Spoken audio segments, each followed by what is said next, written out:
కమల్ గారు చెప్పారు, శంకర్ గారు కాన్సెప్ట్లో ఉంది, ఎవరైనా ప్రేమతో ఇండియా మంచి కోసం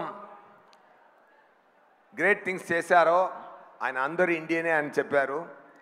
మీద అందరిలో ఇండియన్ ఉన్నారు. నాకు తెలిసి ఇంకొక పాయింట్ నేను ఇక్కడ షేర్ చేయాల్సిన మైండ్ వస్తుంది. అలాంటి ఒక ఇండియన్ నా స్నేహితుడు deputy chief minister Pawan Kalyan గారు ఉన్నారండి.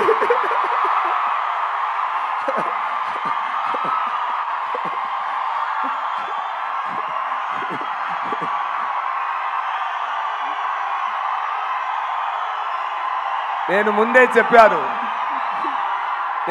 చెప్పాను ఒక్కరోజు నేను చెప్తాను, ఆంధ్రప్రదేశ్ సీఎం నా స్నేహితుడని ఒకరోజు గౌరవంగా చెప్తానని నేను 3 years ముందు చెప్పాను. సగం ప్రూవ్ అయింది, ఇదాలు మీరే ప్రూవ్ చేయాలి. Thank you so much. Happy to talk about Pawan గారు on this stage. Thank you so much.